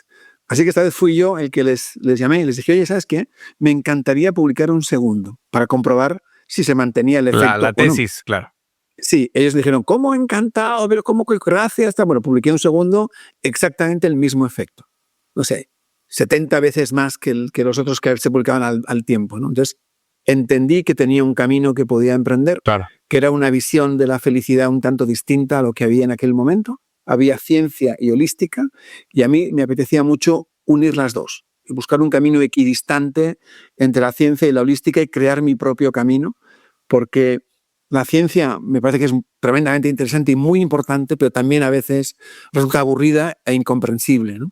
Y la holística pues tiene todo lo bonito y tiene todo el sentido y es un abrazo para el alma, pero a veces le falta un poco de base, y que esto sí lo tiene la ciencia. Así que decidí juntar ambas y emprender un camino. Esto es como estar delante de una montaña rusa y que alguien te quiera contar, la ciencia, los complejos mecanismos mecánicos y físicos que hacen que la atracción funcione o que te dejen subir. Pues yo quería saber un poco de las dos, ¿no?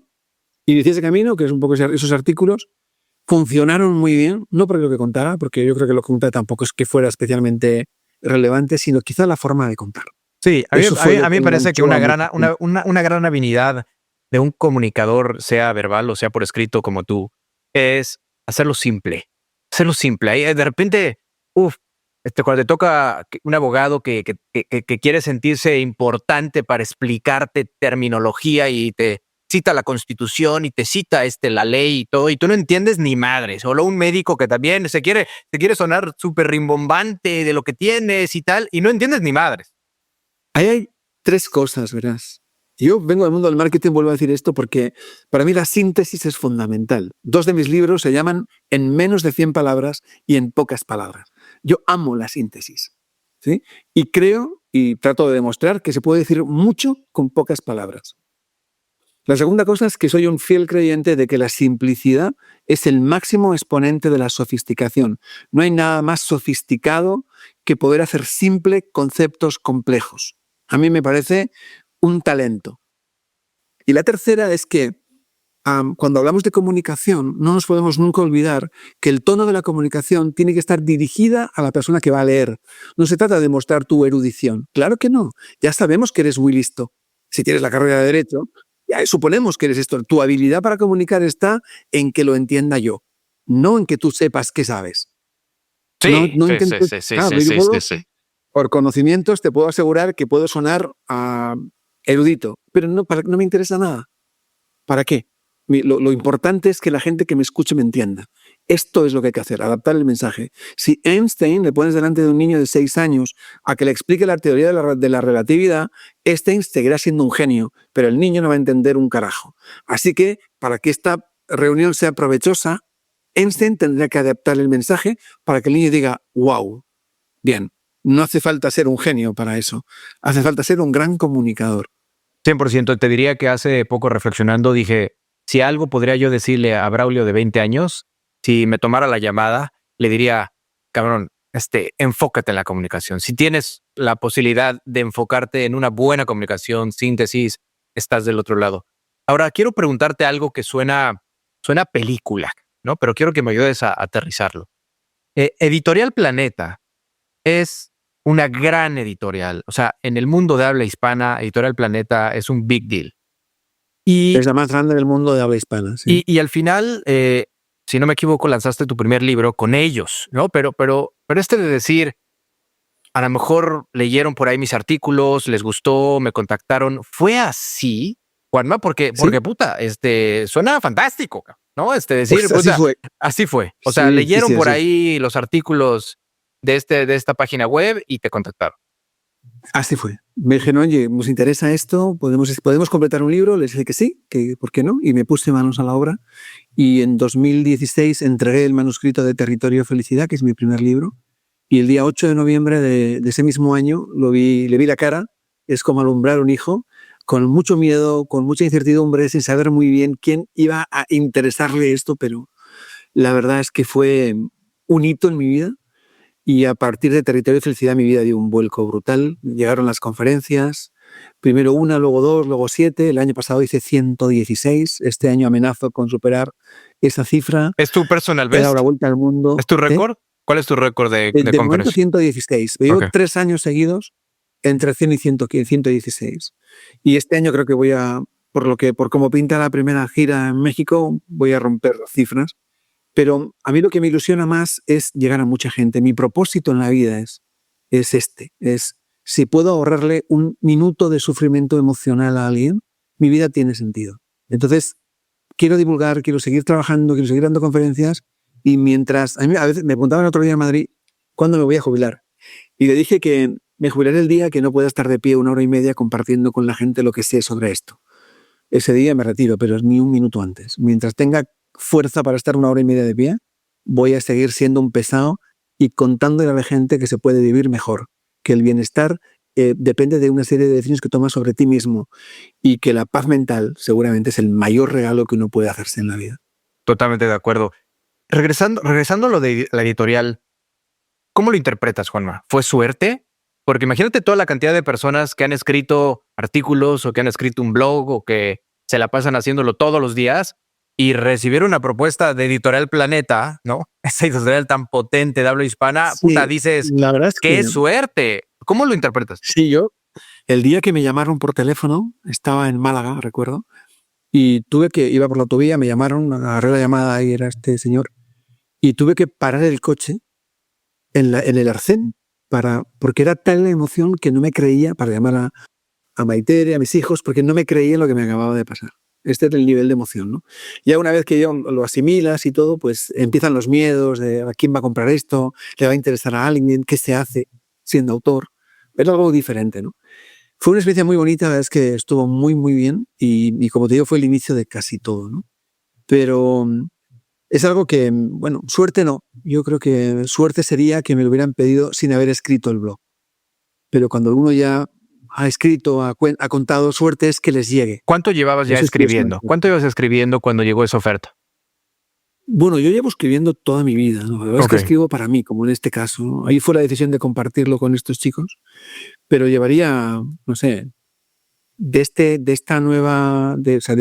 nuevo contenido, llevaría tal vez 7 u 8 artículos nada más. Ya, pero cuando dices Pero que ya, pero cuando dices, sí sonaban distinto. claro, cuando dices que toda tu vida, desde joven, también tenías un diario o te gustaba de repente agarrar un cuaderno a escribir. Sí, yo siempre he llevado un blog de notas, he escrito poesía desde que era un crío. Nunca sé si era un ingeniero que escribía poesía o un poeta que hizo ingeniería. No, todavía Claro. hoy no lo tengo claro. Bueno, un poco más claro igual sí. Pero yo he escrito siempre, he escrito cartas, he escrito textos de muchos tipos y colores, pero eran cosas mías para mí, era una afición que tenía. He escrito canciones, si no había una cena en la que no me pidieran, oye, ¿por qué no hacemos una manera? Y yo en 20 minutos montaba 5 versos para una manera, ¿no? Era alguna habilidad que tenía y que nunca le había dedicado demasiado, ¿no? Fue a partir de este momento en mi vida en el que decidí tomarme esto como... Pero lo hice por egoísmo, lo hice para mí, porque no quería olvidarme de lo que había vivido y lo que había sentido. Y pensaba que algún día a lo mejor podía entregárselo a mis hijos para que vivieran ese momento. No lo sé.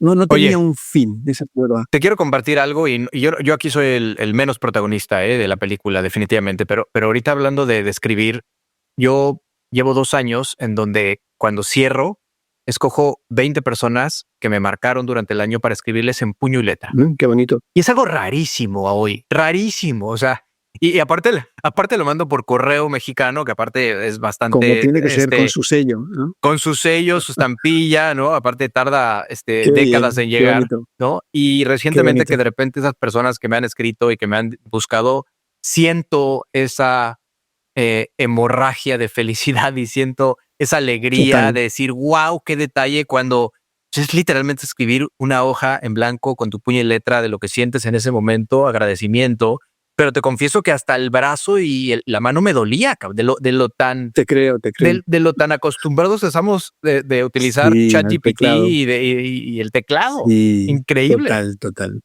total. increíble cómo lo hemos dejado. Es increíble. Yo Ahora, creo que... perdón. no, dale, dale, dale, dale. Decía que escribir a mano sigue siendo algo que sigue siendo o sea, la escritura sigue siendo una forma de desarrollar también tus capacidades y tu mente. Y además pienso que escribir a mano es tal vez la mejor forma también de trasladar emoción en lo que haces. Y Y fíjate, creo que en este ejercicio del autor y la hoja en blanco es un momento también de comunión contigo mismo, ¿no? quiero preguntarte de tantos mensajes que tienes con tu puño y letra y porque decidiste hacerlo en un cambio que me gustaría saber por qué.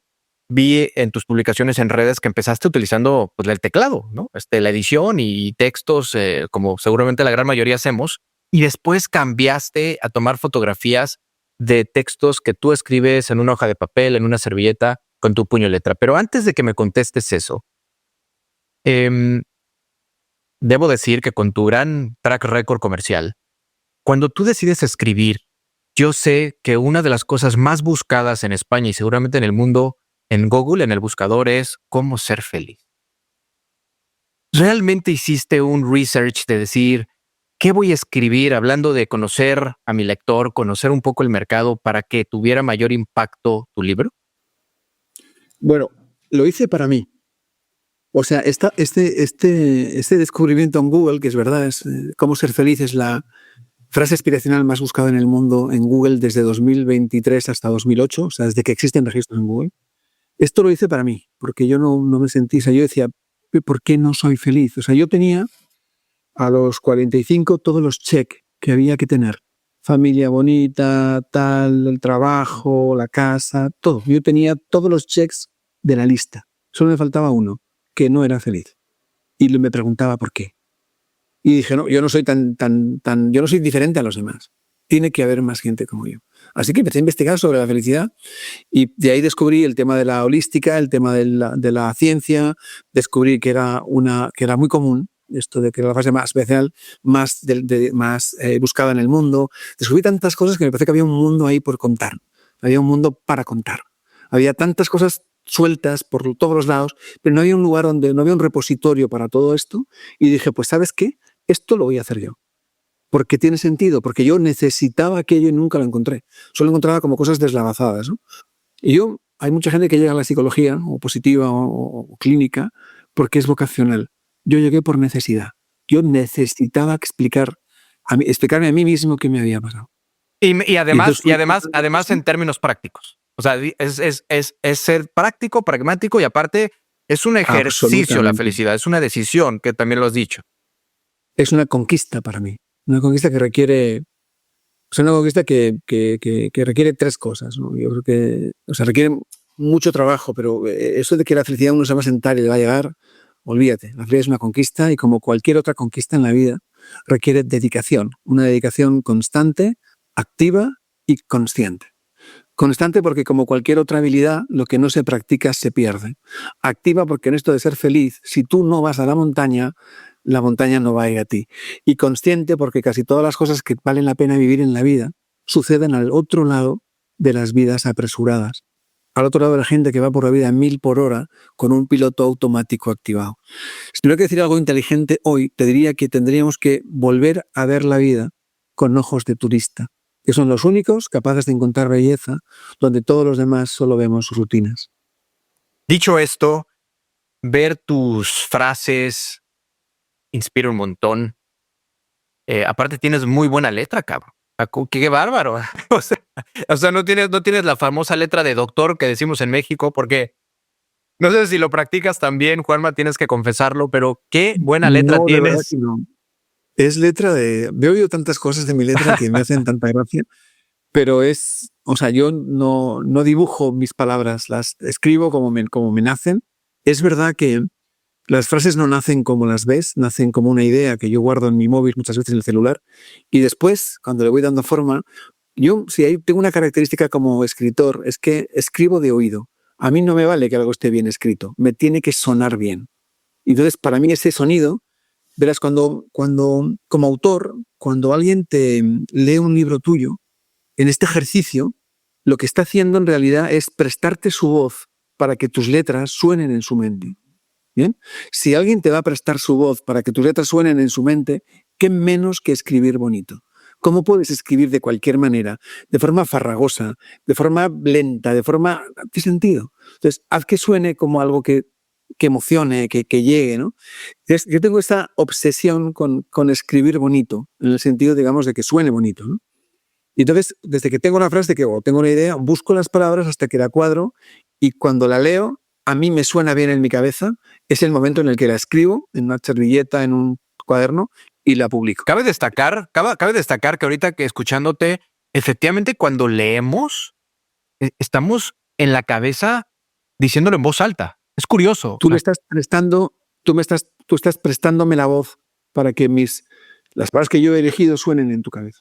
Es maravilloso. ¿Por qué el cambio a las fotos que se vea tu puño y letra en lugar de seguir como lo venías haciendo anteriormente? Porque en aquel proceso de introspectiva y descubrimiento de uno mismo, me di cuenta de que no tenía que parecerme a nadie, que lo que me hacía único es justo lo que tengo de más bonito. Y decidí que si yo escribía así, que por qué no mostrarme como soy, ¿no? Al final hay una frase que también es mía y tengo por ahí que dice que ser de verdad seduce sin querer. Y lo que hice fue ser congruente con ese pensamiento. Uf. Tienes frases muy potentes, Juanma, muy potentes. Hay una que escribiste el 27 de julio del 2016. Cuida lo que dices. Hay gente que escucha Hay con el personas que corazón. escuchan con el corazón. Uf, ¿no? También dices que las palabras son los ladrillos de la realidad. Así es. Y que todas las palabras permanecen. Hay palabras que suman, palabras que restan, palabras que construyen, que destruyen, que sanan, palabras que enferman, pero nunca se las lleva el viento. ¿Te consideras poeta? Uy, eso me queda muy grande. Escribo poesía. Considerarme poeta sería un sacrilegio casi. Poesía o narrativa poética. Y lo hago pues, como recurso. Quiero que la narrativa, o sea, yo creo dos cosas, ¿no? Uno, yo creo que la poesía nace cuando la emoción se rompe en palabras, ¿no? Cuando yo escribo, siempre busco la emoción desde la que quiero escribir. Cuando quiero contar algo, busco ponerme en la emoción que me va a permitir trasladar eso como siento, ¿no? Cuando encuentro la emoción, comienzo a escribir y me dejo embargar por eso, ¿no? Yo creo que a veces esto termina siendo o sonando como poesía, porque como te digo, la poesía nace cuando la emoción se rompe en palabras. La poesía es interesante porque te permite tocar algunos terrenos que no te permite la prosa. Por ejemplo, me permite dar vida al faro de Samila, ¿no? El viaje de Samila, que es un viaje maravilloso que yo invito a todo el mundo a que lo haga. Ese faro es el faro de Puerto Morelos. El que inspiró ese faro es el faro de aquel azul que está tumbado o ladeado en Puerto Morelos. Este es el faro que inspiró ese faro. Sí, porque de hecho ese libro lo escribiste en un altísimo porcentaje en México. Es más del 70%. Amo México. Y tantas cosas que hay allí que me han impactado tanto, que me llevaron a escribir este libro, no solo aquí, sino que además es un libro que no solo es el faro de Puerto Morelos, termina en Izamal, Yucatán, porque es un lugar que me impactó cuando lo conocí, me gustó mucho, y la gente con la que conviví allí, hay partes de los mochis, hay gente, yo qué sé, tantas cosas. Hay tanto México en ese libro que, de hecho, lo presenté en el Fuerte de San Felipe, en Bacalar. No obstante, antes que en España, lo presenté en México. No obstante que hemos hablado mucho de felicidad, ¿no? De este gran viaje que empezaste en el 2014. ¿Qué te provoca dolor de estómago o dolor de cabeza, Juanma? A ver, a mí me gusta pensar que no dejamos de tener una experiencia humana, ¿no? Y de repente tener días de luz, días de sombra, días lluviosos, días soleados, en fin. En tu caso, ¿qué te provoca dolores de cabeza? Porque al final, em, si bien es cierto, por ahí una persona me compartía que tú le dijiste que es más difícil que te vea enojado que ver un unicornio, ¿no? Entonces, ¿cómo Recuerda quién se lo dije. ¿Cómo le haces, Juanma? Pues a mí hay muy pocas cosas que me saquen de mi eje. O sea, yo me he trabajado tanto sobre mí mismo que a estas alturas de mi vida hay muy pocas cosas que me saquen del eje. O sea, soy capaz de discernir y tengo también yo creo que hay dos cosas, ¿no? Una es el diálogo interior, el diálogo interno, y yo tengo un diálogo interno muy, muy trabajado conmigo mismo. Sé exactamente lo que me puede sacar del eje, rápidamente lo combato. Y luego he de decir que la única cosa que no consigo controlar a día de hoy es la injusticia. La única cosa que me puede hacer me puede estropear el día, o se me puede notar en la cara, es la injusticia. No soporto la injusticia, ni la injusticia, o sea, especialmente la injusticia social. Me parece terrorífico y hay cosas que todavía me afectan mucho, ¿no? Y la injusticia de todas es la que más, ¿no?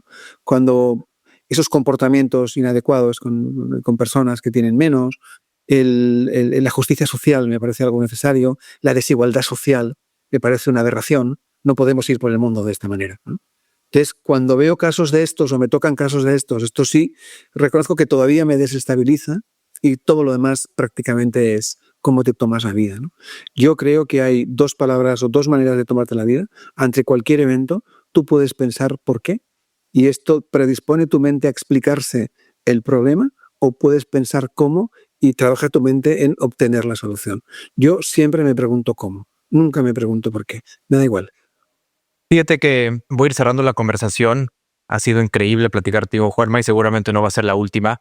Y antes de llegar a preguntas rápidas, me encantaría que compartieras una historia que te que te escuché, que es el cuento de la princesa y el zapatero. Si puedes brevemente, para ir cerrando con esa historia, y yo remato con unas preguntas que me parece que puede redondear muy bien lo que hemos conversado. Esta historia forma parte de mi conferencia Territorio de Felicidad, es una de las que hice hace mucho tiempo y que le tengo como mucho cariño, porque fue la que me dio lo que hago hoy, ¿no? Ese cuento tiene un contexto, y es el contexto en el cual tiene que ver con las relaciones personales, ¿no?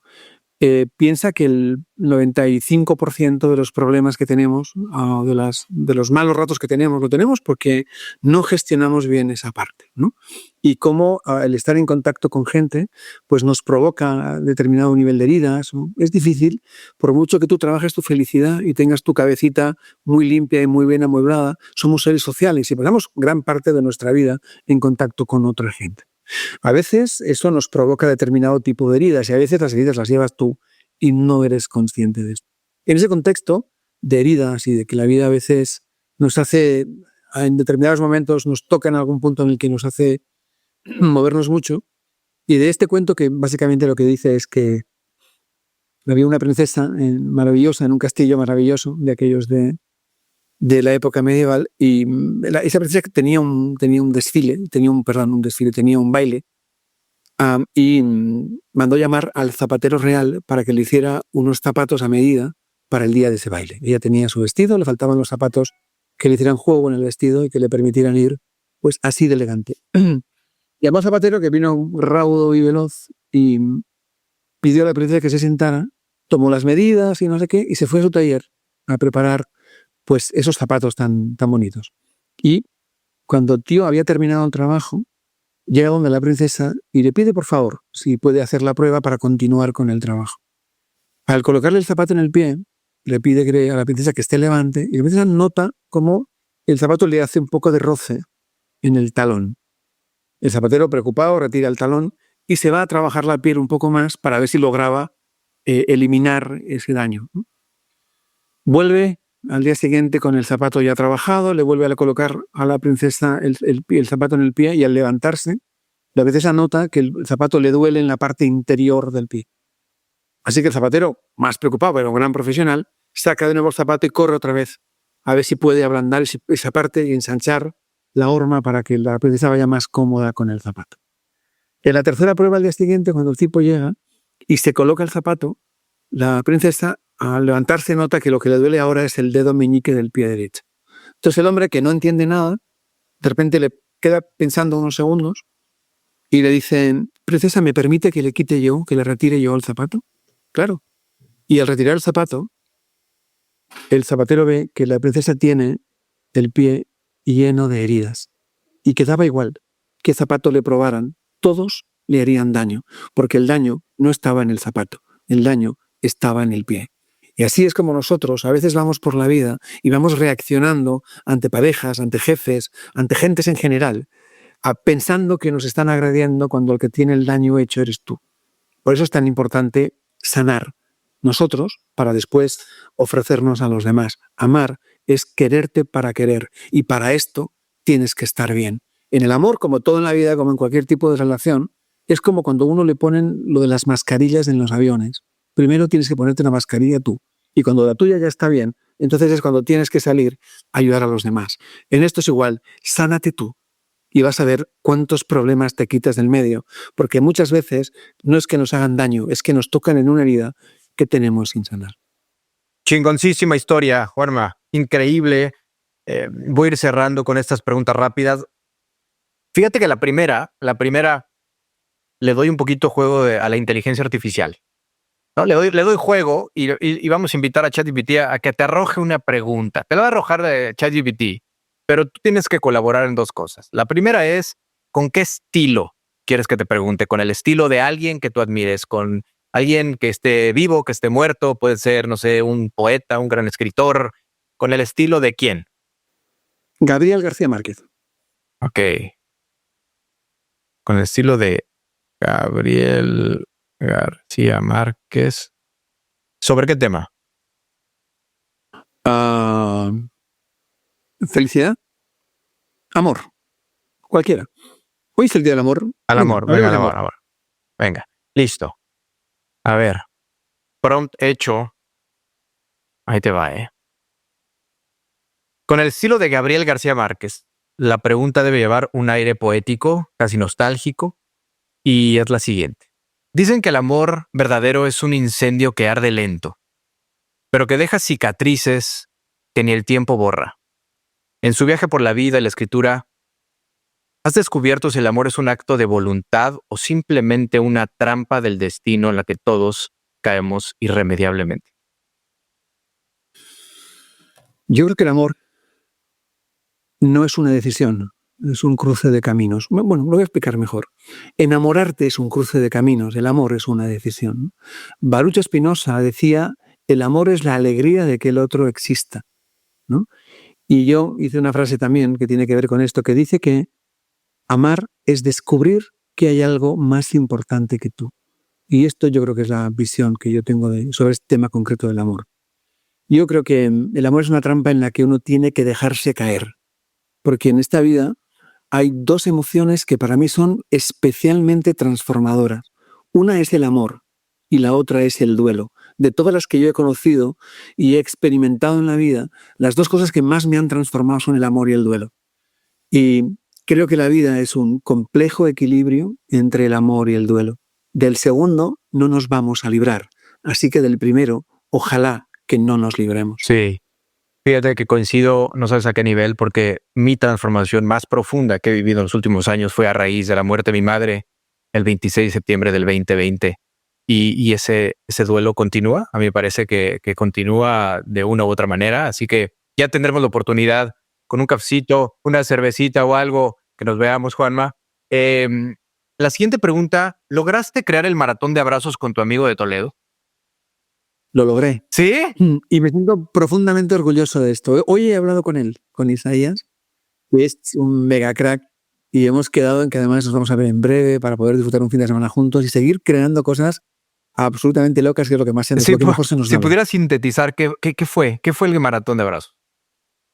Pues fue una idea que surge de aquellos live que hacíamos en pandemia y que queríamos haber hecho, y era abrazar a toda la gente que no pudimos abrazar en su momento. A mí hay tanta gente que me ha dado tanto, Braulio, que yo soy un hombre profundamente agradecido. Te decía antes que no hay nada que me guste más que las personas. Y si hay algo que se le acerca es abrazarlas, porque es la forma en la que uno siente la energía que esas personas tienen, ¿no? Yo tengo la suerte, porque esto es una fortuna, de coleccionar abrazos. Cada evento que voy te abrazan y te abrazan con... Yo podría clasificar abrazos, o sea, categorizarlos. Yo sé cuando alguien me abraza, si es un abrazo de agradecimiento, si es un abrazo que necesitan, aunque me lo den a mí, pero lo necesitan ellos, o si es el simple abrazo pues de cortesía, de salud, ¿no? Sí. Y entonces he recibido tantos abrazos, tantos miles te diría, que hoy en día cuando alguien me abraza, sé perfectamente lo que me cuenta. Y mi corazón también lo sabe. ¿Y ese maratón en qué consistía, en qué consiste? Pues en abrazar a un montón de gente a la que amábamos. Y de hecho recorrimos parte del país para ir a verlos. ¿Y iban contando los abrazos? Bueno, no llevábamos una contabilidad de esto, solo nos propusimos abrazar a toda la gente que, pues, de la tribu. En un periodo determinado, imagino. O sea, vamos a empezar a viajar y abrazar. El periodo determinado es lo que nos quede de vida, pero sí hicimos, viajamos a Murcia, hacemos eventos juntos. La cosa era abrazar gente a la que teníamos, que muchos de ellos les conocíamos en aquel mismo día, ¿eh? Hay gente con la que yo pues mantengo una relación muy bonita de redes, pero nunca he visto físicamente. Entonces era como, vamos a empezar a ponerle cara, vamos a ver gente en 3 dimensiones, vamos a abrazar gente en 3 dimensiones. Cierro con esta última pregunta. Tus 3 principales propósitos 2025, ¿cuáles son? El primero es el de siempre, ser un poco más feliz que el año que viene. El segundo es amar, en letras mayúsculas, amar más de lo que amo. Creo que amar es mi superpoder, o es el superpoder que tenemos los seres humanos, y quiero llevarlo al máximo nivel. Y cuando hablo de amar, hablo de extender el amor, de la medida en la que pueda, ¿no? Y el tercero es llegar a toda la gente que pueda con este mensaje, para intentar que si alguien como te decía al principio, puede ahorrarse un minuto de sufrimiento emocional. Yo daré mi vida por bien empleada. Te escuché, Juanma, decir que ahora que estamos arrancando el 2025, que bueno, es algo común, ¿no? Que la gente hace propósitos, pero muy, muy pocos. No sé qué porcentaje, el 1%, escribe ser feliz. Está muy cabrón. Sí, mucho menos del 1. Sí.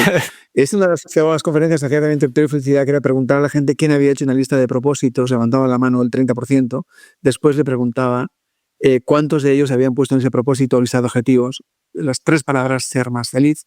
Las manos quedaban 1 o 2. Y cuando preguntaba en cuántos de esos 2 era el primero de los propósitos, normalmente no queda ninguna mano levantada.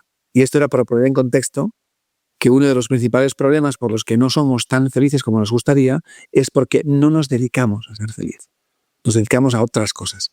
Pues ahí lo tienen, público inteligente y conocedor. Juanma Quereye, eres un genio, resiliente y apasionado. ¿Quieres compartir tus redes, algún dato de contacto? Bueno, mis redes son simples. Yo vivo en Instagram, es @Juanma_Queye. Estoy en todas las redes excepto TikTok, por razones obvias y de edad. Y pronto dejaré X porque no me gusta lo que veo. Creo que no es algo que vaya con mi vida y con que no necesito. Además, no necesito. Por el cariz que está tomando. En lo demás, www.juanmaqueye.com, mi biografía, donde puedes comprar mis libros y también saber dónde voy a estar y qué pienso en cada momento a través de mi blog. Fantástico. Te dije Juanma Quereye, pero eres Juanma Queye, discúlpame. Juanma Queye. Sí. ¿Algo, no hay problema. ¿Algo quieres gritarle al mundo? ¿Qué quiero, perdón? Algo que quieras gritarle al mundo. Pues que abracen, que el tiempo vuela. ¿Quieres decir algo más? Abracen a la gente que aman. ¿Algo que quieras agregar, Juanma? Pues que esto se merece una segunda parte. Definitivamente. Y será, te propongo que la segunda parte sea en mi estudio aquí en Cancún. Es un estudio mega casero, ¿no? que pocas personas han pasado por aquí. Entonces, serás una de ellas seguramente. Pues entonces, en marzo. Marzo está a la vuelta de la esquina. Sí, marzo o primeros de abril. Pero te voy a poner un hándicap. Que sea por la tarde con vino. Ya. Cerrado, señores. ¿Listo? Se viene la segunda parte. Solo nos queda la fecha, entonces. Juanma, yo te escribo y en cuanto toque Cancún, buscamos la fecha óptima, yo pongo el vino y tú las coges. Ya, cerrado. Señores, se viene la segunda parte. Cuidado, se viene Juanma. Amigo, muchas gracias. Nada, un placer. Hasta el siguiente episodio. Chao, chao. Gracias por todo. Y así cerramos otro episodio lleno de historias que nos demuestran que el poder de la experiencia es real. Porque no se trata solo de llegar a la meta, sino de todo lo que vivimos en el camino. Si algo te resonó hoy, si una historia te hizo reflexionar o te inspiró, compártela y no olvides darle like, suscribirte o seguirme según donde nos escuches, para que el algoritmo haga su magia y más personas puedan acceder a estas historias. Y si además quieres tips prácticos para mantener tu grit bien afinado cada semana, no te olvides de suscribirte a Gritones Hacks en braulifiloteo.com. Recuerda, todos tenemos una historia y cada una tiene el potencial de cambiar algo en alguien. Nos escuchamos en el siguiente episodio, donde las historias continúan. Hasta pronto.